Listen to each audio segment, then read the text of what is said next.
और नक्सलियों के बीच ये मुठभेड़ हो रही थी और इस दौरान ये बड़ा हादसा जहां पर 10 जवान इस आईडी धमाके में शहीद हो गए।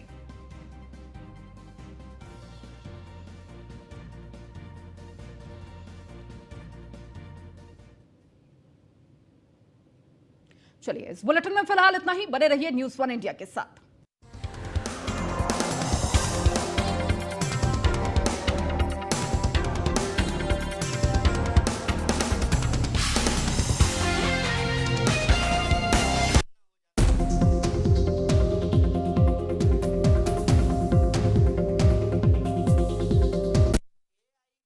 मथुरा वृंदावन नगर निगम मेयर चुनाव घमासान चल रहा है और कल मुख्यमंत्री योगी आदित्यनाथ भाजपा प्रत्याशी विनोद अग्रवाल के समर्थन में एक जनसभा को संबोधित करने मथुरा पहुंच रहे हैं। यहां पर अगर बात की जाए नगर निगम की और मथुरा प्रशासन की, तो मुख्यमंत्री के आगमन को लेकर के मथुरा प्रशासन ने पूरी तैयारियां कर ली हैं। बीएन पोद्दार इंटर कॉलेज में वहां पर एक जनसभा को मुख्यमंत्री योगी आदित्यनाथ भाजपा प्रत्याशी विनोद अग्रवाल के समर्थन में जनसभा को संबोधित करेंगे और उसके पश्चात वो यहां से निकलेंगे। और बात करें तो उनका जो हेलीकॉप्टर है वो वेटनरी कॉलेज में उतरेगा और वेटनरी कॉलेज से वो बीएन पोद्दार इंटर कॉलेज तक पहुंचेंगे। इसके लिए मथुरा नगर निगम ने यहाँ पर जो रोड है वहाँ पर जितनी भी खोमचे हैं, गुमटी वाले हैं, दुकानदार हैं, उन सबकी दुकानों को हटाया गया है और पूरी साफ सफाई की व्यवस्था की जा रही है। पूरी सड़क पर सफाई नगर निगम के कर्मचारी करते हुए नजर आ रहे हैं। मुख्यमंत्री योगी आदित्यनाथ को लेकर जितने यहाँ पर पुलिस प्रशासन ने भी अपनी तैयारियां पुख्ता की हैं। चप्पे चप्पे पर पुलिस की तैनाती की गई है, बैरिकेडिंग की गई है। कल मुख्यमंत्री योगी आदित्यनाथ यहाँ पर पहुंचेंगे और यहाँ पहुंच करके भाजपा प्रत्याशी विनोद अग्रवाल के समर्थन में एक जनसभा को संबोधित करेंगे। फिरोजाबाद में यूपी के मुखिया योगी आदित्यनाथ कल एक सभा को संबोधित करेंगे और सभा को संबोधित करने के साथ साथ कार्यकर्ताओं से भी मुलाकात करेंगे। अगर बात निकाय चुनाव की बात कही जाए तो यहाँ महापौर का चुनाव है और महापौर के चुनाव के साथ साथ यहाँ बीजेपी के जो प्रत्याशी हैं वो कामली राठौर हैं, उनके लिए वोट मांगेंगे और कार्यकर्ताओं से मुलाकात करेंगे योगी आदित्यनाथ। अगर सुरक्षा की दृष्टि से बात की जाए तो यहाँ 3-4 बैरिकेडेड लगाए गए हैं और एक रो बनाई गई है जिससे आने वाले लोगों के लिए पास भी जारी किए गए हैं। तमाम ऐसी सुरक्षा की बात कही जाए तो जगह जगह चौराहे पर बैरिकेड लगाया गया है और यातायात पुलिस द्वारा सभी बैरिकेडों पर अपने अपने सिपाही लगाए गए हैं और छतों पे बैरिकेडिंग किया गया है। सभी लोगों को जो बाहरी वाहन है उनको बंद कर दिया जाएगा कल, क्योंकि कल 12 बजे आकर तिलक कॉलेज में योगी आदित्यनाथ एक सभा को संबोधित करेंगे और कार्यकर्ताओं से मुलाकात करेंगे। फिरोजाबाद नगर निकाय चुनाव के प्रथम चरण में खासतौर से जिस जिलों में चुनाव नगर निकाय का हो रहा है प्रथम चरण में, वहाँ के प्रत्याशी, राजनीतिक दलों के लोग और निर्दल प्रत्याशियों द्वारा वादों का पिटारा जनता के बीच में खोले जा रहे हैं। अगर गोरखपुर की बात करें तो गोरखपुर जिले में भी Bharatiya Janata Party, Congress Party, Samajwadi Party, Bahujan Samaj Party, साथ ही साथ आपको बता दें कि जो निर्दल प्रत्याशी हैं अपने वादों का पिटारा जनता को के सामने समक्ष में खोल रहे हैं और साथ ही साथ आपको बता दें कि तरह तरह के प्रलोभन भी जनता को देते नजर आ रहे हैं। जनता किसके पक्ष में जाएगी यह तो आने वाला वक्त ही बताएगा। फिलहाल जनता के बीच में जो निर्दल और दल के प्रत्याशी हैं बड़े दमखम के साथ जनता के बीच में जा रहे हैं और अपने पक्ष में वोट करने की अपील कर रहे हैं। उत्तर प्रदेश में नगर निकाय चुनाव होने को है। वहीं अगर कांग्रेस की बात की जाए तो कांग्रेस इस बार बेहतर परफॉर्मेंस करने के लिए पूरा जोर लगा देगी, क्योंकि ये कांग्रेस के लिए ही नहीं बल्कि कांग्रेस के प्रदेश अध्यक्ष के लिए भी एक चैलेंज के रूप में है। क्योंकि जब से बृजलाल खाबरी को कांग्रेस में उत्तर प्रदेश का प्रदेश अध्यक्ष बनाया है तब से ये पहला नगर निकाय चुनाव है जो बृजलाल खाबरी के नेतृत्व में होने वाला है। आपको बता दें इसके पहले जितने भी अभी उपचुनाव हुए हैं उत्तर प्रदेश में उसमें भी कांग्रेस ने प्रत्याशी नहीं उतारा, लेकिन अब जो स्वार में उपचुनाव हो रहा है उसमें कांग्रेस ने अपना प्रत्याशी भी उतारा है और नगर निकाय चुनाव भी जो है बहुत ज्यादा चैलेंजिंग होने वाला है, क्योंकि पिछली बार के नगर निकाय चुनाव में कांग्रेस का प्रदर्शन बेहद खराब था। ऐसे में देखना होगा कि बृजलाल खाबरी के नेतृत्व में इस बार नगर निकाय चुनाव में प्रत्याशी जो है कितना बेहतर परफॉर्मेंस करते हैं, क्योंकि उन्हीं के नेतृत्व में ये चुनाव हो रहा है और कहीं ना कहीं 2024 के लिए एक परफॉर्मेंस टेस्ट के नाम पर भी देखा जा रहा है। उत्तर चुनाव में बागी तेवर साफ देखने को मिल रहे हैं। कहीं ना कहीं भारतीय जनता पार्टी के लिए ये मुश्किल का सबक बन सकता है। अगर बागी नहीं माने तो ये 2024 के लिए एक गलत साइन भी दिया जा सकता है। आपको बता दें कि भारतीय जनता पार्टी के प्रत्याशियों की सूची क्या जारी हुई, बागियों ने अपने तेवर दिखाने शुरू कर दिए थे, पर अब इसकी जिम्मेदारी तय कर दी गई है। कल लखनऊ मुख्यालय पर हुई बैठक के बाद भारतीय जनता पार्टी के प्रदेश अध्यक्ष भूपेंद्र चौधरी ने ये जिम्मेदारी तय की है कि जिस क्षेत्र के विभागी होंगे उस क्षेत्र के विधायक और सांसद की जिम्मेदारी होगी कि वो उन बागियों को शांत करके बैठाएं। माना जा रहा है कि अगर बागी तेवर नहीं माने तो ये आने वाले समय में उत्तर प्रदेश में भारतीय जनता पार्टी के लिए एक गलत संदेश देते हुए नजर आ सकते हैं। निकाय चुनाव क्योंकि बूथ लेवल का चुनाव माना जाता है, इस स्तर पे अपने कार्यकर्ताओं में अंदरूनी कलह न हो इसकी जिम्मेदारी भी तय कर ली गई है।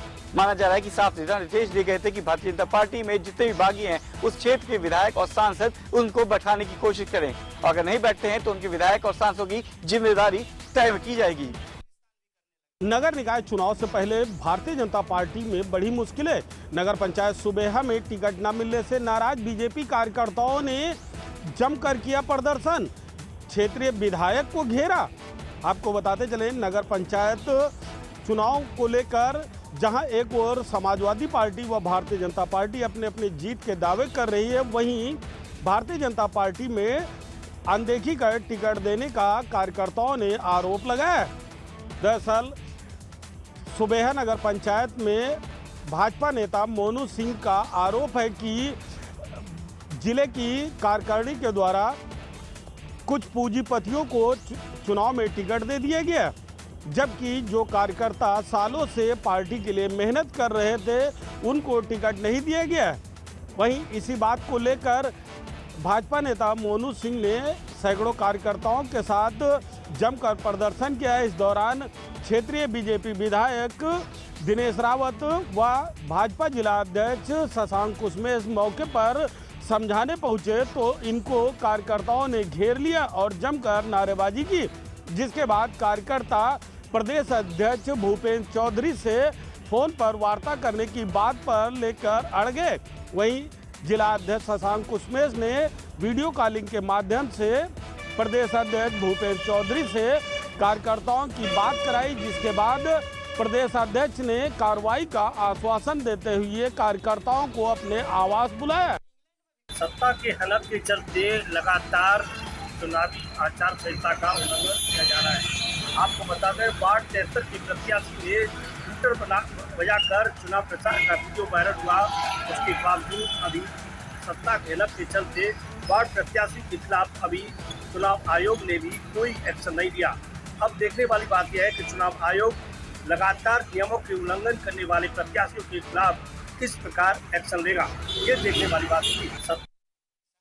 निकाय चुनाव को लेकर पार्षद व मेयर प्रत्याशियों की लिस्ट जारी हो चुकी थी, जिसके बाद नामांकन प्रक्रिया भी पूरी हो चुकी है, लेकिन अंदर खाने में जो गुटबाजी है वो खत्म होने का नाम नहीं ले रही है। ताज़ा मामला तब देखने को मिला जब कानपुर मेयर प्रत्याशी समाजवादी पार्टी की वंदना वाजपेयी के कार्यालय का उद्घाटन था। उस उद्घाटन समारोह में राष्ट्रीय महासचिव शिवपाल यादव भी मौके पर पहुंचे, लेकिन मंच पर बैठने को लेकर के जिला अध्यक्ष फजल महमूद व कैंट विधानसभा के विधायक हसन रूमी में विवाद हो गया। काफी तू-तू मैं के बाद एक दूसरे को धक्का मुक्की भी शुरू हो गई, जिसके बाद शिवपाल यादव को बीच में पड़ करके खुद उनको अलग करना पड़ा। इससे कहीं ना कहीं अंदर खाने की जो गुटबाजी है वो साफ तौर पर देखने को मिल रही है। इससे कहीं ना कहीं वंदना वाजपेयी जो समाजवादी पार्टी से मेयर प्रत्याशी है कानपुर से, उनके चुनाव पे कहीं ना कहीं फर्क पड़ सकता है, वोट जो है वो भी खत्म हो सकता है। लेकिन कहीं ना कहीं एक बात और देखने को मिली, समाजवादी पार्टी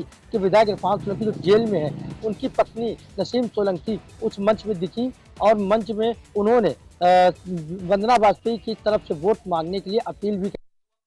पीलीभीत जनपद में नगर निकाय चुनाव में नामांकन प्रक्रिया के बाद जांच प्रक्रिया भी पूरी हो गई। आपको बता दें जनपद पीलीभीत में दूसरे चरण में नगर निकाय का चुनाव है। यहाँ पर 10 नगर निकाय हैं, 3 नगर पालिका परिषद हैं और 7 जो है नगर पंचायतें हैं, जिसको लेकर के यहाँ पर नामांकन प्रक्रिया 17 अप्रैल से 24 अप्रैल तक नामांकन प्रक्रिया की गई थी, जिसमें नामांकन कराया गया था।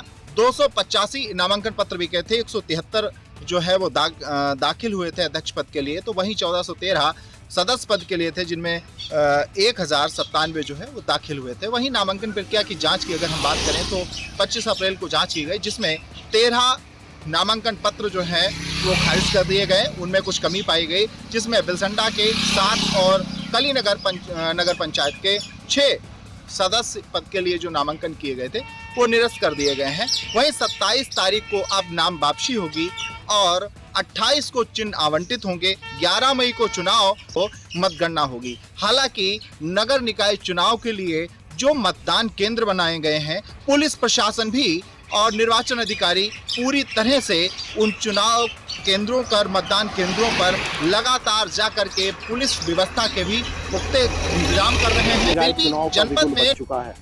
बागपत के अंदर दूसरे चरण में 11 मई को चुनाव होना है। दरअसल मैं आपको बता दूं, आज बागपत कलेक्ट्रेट के लोक मंच पर मास्टर ट्रेनर और मतदान कर्मियों को परीक्षण दिया गया। परीक्षण केंद्र पर doctor Rajkamal Yadav, Baghpat DM, ADM doctor Pratipal Chauhan और सीडीओ मौजूद रहे। वहीं पर बागपत डीएम राजकमल यादव ने मतदान कर्मियों को दिशा निर्देश दिए और होने वाले 11 मई को चुनाव के लिए सख्त निर्देश दिए और संपूर्ण जो चुनाव है उन्हें संपन्न कराने के लिए उत्तर प्रदेश पीडब्ल्यूडी के अफसरों में हड़कंप मचा है। वजह यह है कि उत्तर प्रदेश के लोक निर्माण मंत्री जितिन प्रसाद ने विभागाध्यक्ष और प्रमुख सचिव को पत्र लिखकर जवाब मांग लिया है कि क्या वजह रही कि 33% अब तक का सर्वाधिक 8,914 करोड़ रुपए जो कि पीडब्ल्यूडी को विभिन्न सड़कों को बनाने के लिए, उनके सुदृढ़ीकरण के लिए, उनके चौड़ीकरण के लिए, उनके सौंदर्यीकरण के लिए मिला था, वो आखिर वापस क्यों करना पड़ा। और दूसरी एक बड़ी वजह भी है कि 270 ऐसी सड़कें हैं जिनके प्रस्ताव वित्त समिति के सामने भेजे गए, जिसमें 176 सड़कों के प्रस्ताव ऐसे थे जो कि बिना किसी आधार के भेज दिए गए और उन प्रस्तावों पर पैसा रिलीज नहीं हो सका। यही एक वजह है कि अब इस पूरे मामले पर बजट वापस हुआ है। हालांकि एक चीफ इंजीनियर है जिसको इस पूरे मामले पर नोडल अधिकारी बनाया गया है, उस पर भी सवाल उठ रहे हैं। जितिन प्रसाद के पत्र के बाद लगातार पीडब्ल्यूडी में हड़कंप मचा हुआ है। अफसरों पर कार्रवाई की तलवार लटक रही है क्योंकि अब तक का सबसे बड़ा बजट पीडब्ल्यूडी ने सरेंडर कर दिया है। बावजूद इसके कि प्रदेश की कई सड़कें जो पीडब्ल्यूडी विभाग से बननी थी वो खस्ता हाल हैं। 176 सड़कें जिनके मानक पूरे नहीं थे, जो मानक पीडब्ल्यूडी ने निर्धारित किए हैं, उनके बावजूद वित्त समिति को ये प्रस्ताव भेजे। लखनऊ विकास प्राधिकरण की फाइल गायब होने का सिलसिला लगातार जारी है। यानी कि मानचित्र विभाग में अब तक 200 से अधिक फाइलें गायब हो चुकी हैं। भूखंड की अगर बात करें तो वहां की भी फाइलें लगभग गायब होती नजर आ रही हैं। ऐसे में जिस तरीके से एलडीएवीसी ने जांच के निर्देश दिए हैं और इस जांच को रिपोर्ट जल्द से जल्द सौंपने की बात कही है, यानी कि जोनल अधिकारी की समीक्षा बैठक में इन चीजों को लेकर के निर्णय लिए गए थे। इसके बाद से फाइलें जब मांगी गई तो वहां पे मौजूदा बाबुओं ने उन फाइलों को गायब कर दिया है। यानी कि इस बार फिर से जो है लगभग 200 से अधिक फाइलों का मानचित्र विभाग से गायब होना कहीं न कहीं एक संदेश ये जाता है कि फाइलों गायब होना यानी कि भ्रष्टाचार को पूरी तरीके से बढ़ावा दिया जा रहा है। ऐसे में जिस तरीके से अलाया अपार्टमेंट की फाइल को भी गायब कर दिया गया है, यानी कि उनकी 3 फाइलों को पूरी तरीके से अब एलडीए में नहीं मिल रही हैं। ऐसे में अब अधिकारियों पर भ्रष्टाचार और बड़े बड़े रसूखों को दम पे जो है लगातार आरोप लगाए जा रहे हैं। उद्योग के वरिष्ठ प्रबंधक हरिश्चंद्र मिश्रा के खिलाफ विजिलेंस ने भ्रष्टाचार निवारण अधिनियम के तहत मुकदमा दर्ज किया है।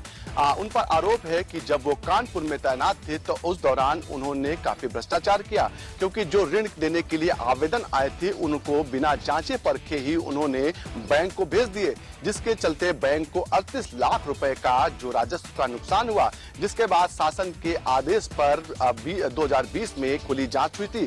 खुली जांच होने के बाद में तमाम जांचें हुई, उसके बाद सामने आया कि भ्रष्टाचार में वो लिप्त थे, जिसके बाद अब एक बार फिर विजिलेंस का शिकंजा उन पर कसता जा रहा है। आने वाले दिनों में उनकी मुश्किलें बढ़ जाएंगी, क्योंकि उत्तर प्रदेश सरकार का साफ तौर पर कहना है कि भ्रष्टाचार के खिलाफ उनकी जीरो टॉलरेंस की नीति है और उसको लेकर ही वो आगे बढ़ेगी। ऐसे में ऐसे अधिकारियों पर शिकंजा कसना। पिछले कुछ दिनों से दिल्ली के जंतर मंतर पर पहलवानों का प्रदर्शन पार्ट 2 जारी है। पहलवानों की कुछ मांगे हैं, जिसमें पहलवान कह रहे हैं कि जो कमेटी बनाई गई थी हमारी शिकायत के बाद और उस कमेटी से कहा गया था कि 90 दिनों के अंदर वो रिपोर्ट देगी, इस रिपोर्ट के बारे में हमें कोई जानकारी नहीं दी जा रही है सरकार की ओर से और इस कमेटी की ओर से। पहलवान कह रहे हैं कि हमने दिल्ली पुलिस में इस पूरे मामले को लेकर बृजभूषण शरण सिंह के खिलाफ कहीं न कहीं शिकायत दर्ज कराई है और दिल्ली पुलिस मामले में एफआईआर नहीं कर रही है। हालांकि दिल्ली पुलिस ने इस पर सफाई देते हुए कहा कि हमने जो कमेटी बनाई गई थी उससे रिपोर्ट मांगी है और उस रिपोर्ट के आधार पर ही हम आगे कार्रवाई करेंगे। इसके साथ ही इस पूरे मामले को सुप्रीम कोर्ट में भी पहुंचाया गया है। सुप्रीम कोर्ट में तमाम पहलवानों की जो याचिका है वो पहुंची हुई है और सुप्रीम कोर्ट ने सीधे तौर पर दिल्ली पुलिस से कहा है कि सील बंद लिफाफे में जो पहलवानों की शिकायत है वो सुप्रीम कोर्ट में बताया जाए कि आखिर उनकी क्या कुछ शिकायतें हैं।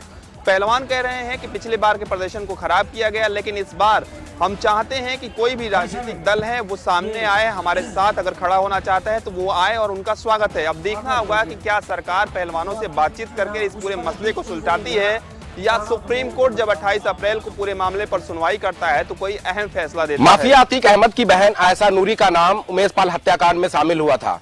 बताया जाता है कि उमेश पाल हत्याकांड के बाद गुड्डू मुस्लिम और गुड्डू बमबाज मेरठ स्थित माफिया अतीक अहमद की जो बहन है आयशा नूरी, उसके घर पर गुड्डू मुस्लिम ने शरण ली थी, जिसके बाद आयशा नूरी का नाम भी इस पूरे प्रकरण में जोड़ा गया था। आज की अगर हम बात करें तो प्रयागराज के सीजीएम कोर्ट में आयशा नूरी के सरेंडर के मामले पर सुनवाई होगी। अब देखना होगा कि सीजीएम कोर्ट इस पूरे प्रकरण में किस तरीके का आदेश सुनाता है। क्या आयशा नूरी को सरेंडर के आदेश कोर्ट की तरफ से होते हैं या फिर आयशा नूरी की जो मुसीबतें हैं वो बढ़ती हुई नजर आएंगी। माफिया अतीक अहमद के घाट दक्षिण भारतीय तीर्थयात्रियों से पटे हुए हैं, क्योंकि दक्षिण भारतीयों का 12 साल बाद 12 दिनों का पुष्कर तीर्थ चल रहा है। इस पुष्कर कुंभ की बात करें तो इस पुष्कर कुंभ में साउथ इंडियन न केवल काशी आते हैं बल्कि अपने पूर्वजों का पितरों का पिंडदान करते हैं। ऐसी मान्यता है कि ऐसा करने से उनको पितरों को शांति मिलेगी, सुख मिलेगा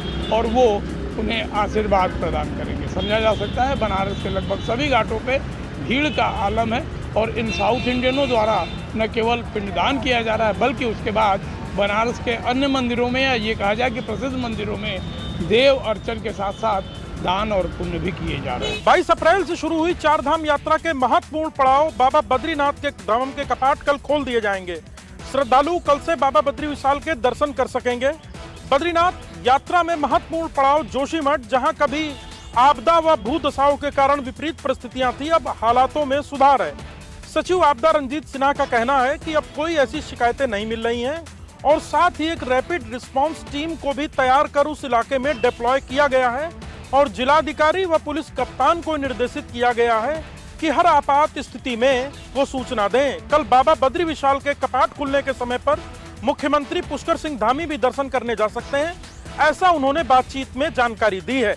हजारों की संख्या में कोविड पेशेंट आ रहे हैं, लेकिन हाथरस का बागला जिला अस्पताल है। मैं आपको दिखाना चाहूँगा, ये बागला जिला अस्पताल महिला जिला अस्पताल है। यहाँ पर आप देख सकते हैं किस तरह कोविड के नियमों की धज्जियां उड़ाई जा रही हैं। हालांकि गाइडलाइन शासन द्वारा जारी की जा चुकी है। जिलाधिकारी अर्चना वर्मा लगातार लोगों को जागरूक कर रही हैं, लेकिन आप ये देख सकते हैं कि किस तरह यहाँ सोशल डिस्टेंसिंग की धज्जियां उड़ाई जा रही हैं। स्वास्थ्य विभाग जो खुद लोगों को जागरूक करता है और जिसकी कोविड में लोगों की जान की जोखिम की पूरी जिम्मेदारी स्वास्थ्य विभाग पर आती है, लेकिन फिर भी यहाँ के अगर हम बात दें तो ये तस्वीरों को देखकर आप साफ नजर आ रहा है कि यहाँ कोविड के नियमों का कोई पालन नहीं किया जा रहा। इस और स्वास्थ्य विभाग के अधिकारी अनजान बने हुए हैं। जिलाधिकारी महोदय को इसको ध्यान देकर जरूर कार्रवाई करनी। आगरा के कस्बा खीरागढ़ में एक बड़ा दर्दनाक हादसा हो गया, जिसमें जब छत जो भरभरा कर गिर गई, जिसमें मां बेटे समेत 3 लोग दब गए, जिसमें उपचार के लिए चिल्लाने पर पड़ोसी इकट्ठे हुए। उन्होंने उनको उपचार रेस्क्यू किया, जहां पुलिस प्रशासन भी मौके पर पहुंचा। उन्होंने निकालने के बाद में आगरा के लिए निजी अस्पताल भेजा गया, जहां 2 बच्चों की दर्दनाक मौत हो गई। वहां डॉक्टरों ने उसे मृत घोषित कर दिया। उनकी मां का अभी भी उपचार चल रहा है। उपचार के दौरान खतरे से खाली बताया जा रहा है। जहाँ परिवार में 2 बड़े हादसे होने के बाद कोहराम मचा हुआ है, जहाँ आप देख सकते हैं कि कस्बे के व्यापारियों ने भी एक कहीं ना कहीं जो मामला निकल के आ रहा है कि शायद इस बड़ी घटना को देखते हुए कस्बा कहीं बंद किया जा सकता है। यहाँ पड़ोसी जो था, उनका एक बालक था जो अकेला ही था, जिनका आज परिवार में बेटा नहीं रहा। ऐसे ही दर्दनाक हादसे में कहीं ना कहीं ये बड़ा हादसा रहा आगरा में। चुनाव के दौरान पुलिस को बड़ी सफलता मिली है। यहाँ पुलिस को एक अवैध तमंचा बनाने की फैक्ट्री पकड़ी गई है, जिसमें बड़ी मात्रा में तमंचे यहाँ पर मिले हैं। पिछले दिनों गुड़गांव में पुलिस को काफ़ी बड़ी मात्रा में तमंचे बरामद हुए थे, जिसके बाद वहाँ पर पुलिस ने अलीगढ़ पुलिस को सूचना दी थी कि यहाँ वो एक आदमी यहाँ का है, अलीगढ़ का महेंद्र नगर का रहने वाला। उसकी सूचना वहाँ की सूचना पर अलीगढ़ पुलिस ने भी जब उस जगह वेल्डिंग की एक दुकान पर छापा मारा तो वहाँ पर है, जिससे लगता है कि कुछ उसके साथ व्यक्ति के साथ रहे होंगे, लोग दारू पिए होंगे और आपसी विवाद में हो सकता है कि उसके गले पे किसी बात को लेके वार किया गया। अभी यह स्पष्ट नहीं है, ये जांच का विषय है। अभी पुलिस अधीक्षक का कहना है कि ये जांच हर मौके हर तरह से की जा रही है, हर पहलू को ध्यान में रख के इस जांच को आगे बढ़ाया जा रहा है। इसके लिए 2 टीमें गठित भी की गई हैं जांच के लिए और ये व्यक्ति का शिनाख्त इसके फ़ोन से होती है। ये गुप्ता बताया जाता है, विशाल गुप्ता, मऊ जिले का, मोहम्मदाबाद का रहने वाला है। अब ये जांच का विषय है, 2 टीमें जांच की बनाई गई हैं। अब ये देखना है कि ये कितनी जल्दी इसका खुलासा होता है कि इसकी हत्या किसने और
बड़ी मात्रा पे तमंचे बने हुए अधबने तमंचे जो चुनाव के दौरान यूज होने थे वो मिले हैं। इसको लेकर के और बाकी भी पुलिस आगे जांच कर रही है। आगे जैसी भी कार्रवाई होगी उस जो लोग पकड़े गए उनके सबके खिलाफ एफआईआर दर्ज करा दी गई। बीती रात जहानागंज थाना अंतर्गत एक रक्त रंजित लाश मिली ऑटो में और गांव वाले इसकी सूचना पुलिस को देते हैं। पुलिस तत्काल हरकत में आती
है और खुद पुलिस अधीक्षक मौके पे पहुंचते हैं और छानबीन करने लगते हैं।